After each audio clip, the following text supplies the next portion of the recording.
तो आज हम शुरू करते हैं कंपटीशन कमीशन ऑफ इंडिया के बारे में। अब कंपटीशन कमीशन ऑफ इंडिया बना तो हमारा 2003 में था, जब हमें प्रेसिडेंट की मान्यता मिल गई या फिर उनके द्वारा हमें कह दिया गया कि हाँ जी ये बना लो।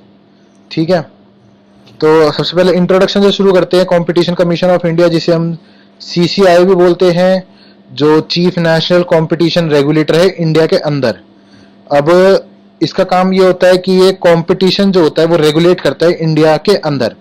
इसे स्टैट्यूटरी बॉडी भी बोलते हैं, जो मिनिस्ट्री ऑफ कॉर्पोरेट अफेयर्स होते हैं, जो फिर रिस्पॉन्सिबल है एनफोर्स करने में कंपटीशन एक्ट 2002 के अंदर। अब ये जो कमीशन है ये क्या करता है, ये प्रमोट करता है कंपटीशन को और प्रिवेंट करता है एक्टिविटीज जो हमारा एडवर्स इफेक्ट डाले।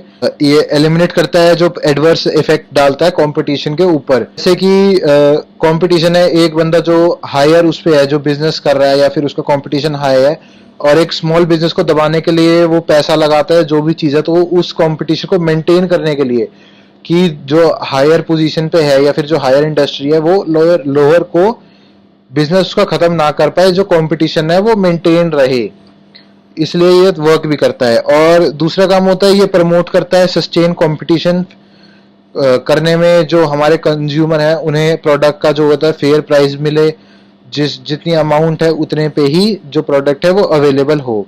तीसरी चीज ये प्रोटेक्ट करता है इंटरेस्ट ऑफ द कंज्यूमर। अगर कंज्यूमर का इंटरेस्ट नहीं होगा तो ये चीजें नहीं चल पाएंगी आगे। तो इसके लिए सबसे पहले कंज्यूमर का इंटरेस्ट होना बहुत मेन है। ये इंश्योर करता है फ्रीडम ट्रेड मार्केट के अंदर। फ्रीडम ऑफ ट्रेड होगी अगर मार्केट के अंदर, तभी कंपटीशन बना रहेगा, और जब कंपटीशन बना रहेगा तभी जो प्रोडक्ट्स हैं एक दूसरे कंपनीज के वो बिक पाएंगे और नया इनोवेशन हो पाएगा। ठीक है, अब देखते हैं कि जो कमीशन है वो इस्टेब्लिश हुई थी 14 अक्टूबर 2003 में, लेकिन ये फंक्शनल हुई 2009 में, जब धीरेन्द्र कुमार जो थे इसके फर्स्ट चेयरमैन बने।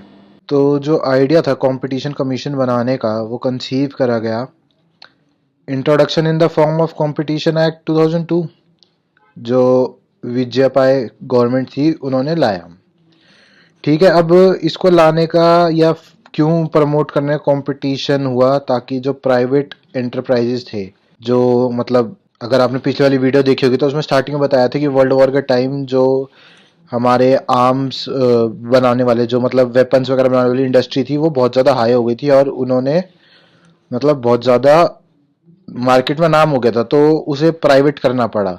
तो प्राइवेटाइजेशन लाने के लिए ये उन्हें करना पड़ा कंपटीशन एक्ट 2002, जिसमें कंपटीशन कमीशन बनानी पड़ी। जो अमेंडमेंट हुआ था, जो भी बताया कि अमेंडमेंट हुआ है कंपटीशन में एक्ट में, वो 2007 में हुआ था। ठीक है, 2007 में कंपटीशन एक्ट के अंदर अमेंडमेंट हुआ था, जो कंपटीशन लॉज थे कुछ वो अमेंड हुए थे। अब जो ये एक्ट है ये प्रोहिबिट करता है anti competitive agreements, abuse of dominant position by enterprises, मतलब कि एक एंटरप्राइजेस का दूसरे एंटरप्राइज के ऊपर डोमिनेट नहीं होना, मतलब जो उनकी पोजीशन है वो वही रहे, कंपटीशन मार्केट में मेंटेन रहे, एक कंपनी दूसरी कंपनी के ऊपर हावी ना हो। फिर ये रेगुलेट्स कंपटीशन, रेगुलेट्स कॉम्बिनेशंस, जैसे कि कॉम्बिनेशन से हम कह सकते हैं कि कोई भी एडवर्स इफेक्ट ना हो कंपटीशन का, जैसे जो प्राइजेस हैं वो इक्वल रहें, जो प्रोडक्ट के जितने हैं उतने रहें, इनोवेशन आ रही है तो वो इतना इफेक्ट ना डाले प्राइजेस पे, कंज्यूमर का इंटरेस्ट बना रहे, वो सारी चीजें आ जाती हैं इसके अंदर। ठीक है, अब हम बात करते हैं ऑब्जेक्टिव्स की, कि ये एक्ट के ऑब्जेक्टिव्स क्या हैं। ठीक है, अब इस एक्ट के ऑब्जेक्टिव थे कि वो अचीव करे कंपटीशन कमीशन ऑफ इंडिया के थ्रू। अब जो कंपटीशन एक्ट 2002 का, इसके ऑब्जेक्टिव्स ये थे कि ये कंपटीशन कमीशन ऑफ इंडिया बनाए जो हमारी काम करे, या फिर जो इस्टेब्लिश हुई थी सेंट्रल गवर्नमेंट के द्वारा, जो इफेक्ट में आई थी 14 अक्टूबर 2003 में। अब आपसे कोई पूछेगा कि कब आई इफेक्ट में कंपटीशन कमीशन ऑफ इंडिया, तो ये आई थी 14 अक्टूबर 2003 में, और जब सेंट्रल गवर्नमेंट के थ्रू पास हुई थी। ठीक है, पार्लियामेंट से तो 2002 में पास हो गई थी, लेकिन जो प्रेसिडेंट ने पास करी थी वो करी थी 2003 में, और जो ये कमीशन आई थी इफेक्ट में वो आई थी 14 अक्टूबर 2003 में। तो सीसीआई के अंदर अब कुछ ऐसे होता है कि एक चेयरपर्सन होता है, 6 मेंबर होते हैं जो अपॉइंट करे जाते हैं सेंट्रल गवर्नमेंट द्वारा। अब इसकी ड्यूटी होती है कि ये एलिमिनेट करे practice having adverse effect on the competition, ठीक है, प्रमोट करे and sustain competition in the market, protect करे इंटरेस्ट कंज्यूमर्स का, इंश्योर करे फ्रीडम ट्रेडर्स की मार्केट के अंदर इंडिया में। कंपटीशन जो होता है वो ऑल्सो रिक्वायर करता है एक ओपिनियन देना, अपना जो इश्यूज होते हैं वो बताना, स्टैब्लिश अंडर एनी लॉ, मतलब कोई भी लॉ के अंदर इस्टेब्लिश हो सकती है ये बॉडी, और टू अंडरटेक कंपटीशन एडवोकेसी, एक public awareness and impart training on the competition issues. अब जो हम कंपटीशन एडवोकेसी है, इसकी अगली वीडियो आएगी तो इसके बारे में हम पढ़ेंगे, तब आपको समझ आएगा कि कंपटीशन एडवोकेसी है क्या और इस ये कैसे क्रिएट पब्लिक अवेयरनेस करता है, इम्पार्ट ट्रेनिंग प्रोवाइड करता है ऑन कंपटीशन इश्यूज।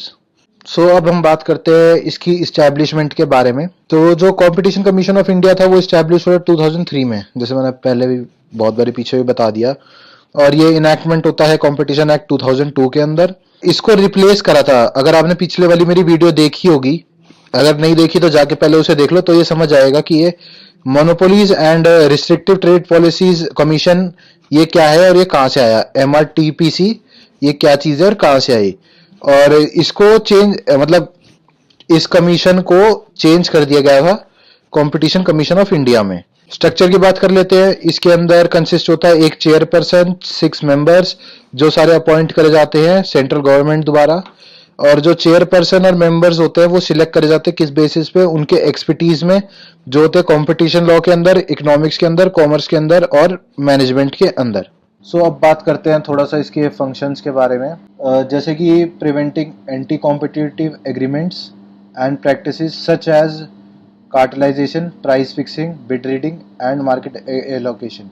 अगर आपने पिछली वाली वीडियो देखी होगी उसके अंदर मैंने कुछ चीज़ें बताई थी कि ये इसके अंदर जो नुकसान होते हैं वो हमारे होते हैं, ठीक है, कि जो भी पब्लिक को इफेक्ट होगा या फिर कंपटीशन होगा, मतलब एग्रीमेंट्स होते हैं कुछ जो हमारे एक दूसरे कंपनीज के बीच में होते हैं कि हम ये चीज़ नहीं करेंगे तो आप ये मत करना। प्राइस फिक्सिंग की, जैसे अगर हम एग्जांपल ले टमाटर का, अब टमाटर को हम रख देते हैं स्टोर करके तो उसका क्या होता है, प्राइस बढ़ जाता है और एक टाइम के बाद उसका प्राइस वो फिक्स हो जाता है। अगर आज मार्केट में जब प्राइस बढ़ा उसका तो वो 20 रुपए किलो था और आज 60 रुपए किलो है, ताकि जब प्राइस बढ़ा तो वो फिक्स हो गया ना, अब 60 रुपए किलो, तो वो 60 रुपए किलो ही चीज बिकेगी। तो ऐसी चीजों पे ये काम करता है। अगला पॉइंट है regulating mergers, acquisitions and combinations to ensure they do not have an adverse impact on the competition in the market. अब ये जो चीजें हैं ये ऐसी चीजें हैं कि जो एक एडवर्स इफेक्ट भी मार्केट पे डाल सकती हैं, कि किसी चीज, कोई प्रोडक्ट या फिर कोई कंपनी का चीजें खत्म हो गई, कोई भी चीज अगर उसका अच्छा इम्पैक्ट है तो बैड भी होगा, तो ये उसे भी प्रोटेक्ट करता है। ये इन्वेस्टिगेट करता है complaints of abuse of dominance by enterprises with significant market power. अब कुछ ऐसी कंपनीज होती हैं कि जो बहुत ज्यादा हाई होते हैं या फिर उनका नाम हो जाता है और उनकी प्लेस पे कोई दूसरी कंपनीज आती है जो छोटी कंपनीज होती है, लेकिन उनका प्रोडक्ट बहुत ज्यादा वायरल हो जाता है या फिर बहुत ज्यादा बिकने लग जाता है, तो वो जो कंपनीज होती हैं वो उन्हें अब्यूज करने लग जाती हैं, पैसे का लालच देके या फिर अपनी पावर से परेशान करने लग जाती है, तो ये उसे भी सेव करता है उनसे। ये प्रमोट करता है कंपटीशन एडवोकेसी। अब ये एडवोकेसी जो कंपटीशन एडवोकेसी है ये आगे मैं पढ़ाऊंगा तब आप देखना। और रेज करता है awareness about the benefits of competition about the stakeholders. जो भी हमारे स्टेक होल्डर्स होते हैं उनके बीच जो अवेयरनेस बनाता है, कंज्यूमर्स के बीच में इंटरेस्ट क्रिएट करता है, बेनिफिट्स बताता है कंपटीशन के स्टेक होल्डर्स को। तो ये सारी चीजें आती है हमारी फंक्शंस में। अब हम बात करते हैं पावर्स के बारे में कि जो CCI है वो क्या करता है, पावर्स उसकी क्या है। इसकी वाइड रेंज पावर है, एनफोर्स करता है कंपटीशन लॉ इफेक्टिवली, कंडक्ट करता है inquiry, summon witness, gather evidence and power order to address anti competitive conduct, ठीक है। CCI जो है उसके पास अथॉरिटी होती है इम्पोज करने की पेनल्टीज, इशू सीज और डिसीज ऑर्डर्स, अप्रूव करता है, reject merges and accusations based on the impact of the competition. अब जो भी कंपनीज कुछ बुरा करेगी ये उनको इशू सीज कर देगा, डिस्ट्रिक्ट ऑर्डर कर देगा, कोई भी प्राइस में चीजें हुई या फिर बैड इम्पैक्ट आ रहा है उस चीज का, तो ये चीजें कर सकता है, ये पावर इसके हाथ में होती है। अब जुरिस्डिक्शन की बात करते हैं तो ये कहता है कि CCI जो है एक्सटेंड करता है होल टू इंडिया, मतलब होल ओवर इंडिया करता है। ये कवर्स करता है ऑल सेक्टर ऑफ इकोनॉमी, जो इंक्लूड करता है हमारा goods, services and digital market.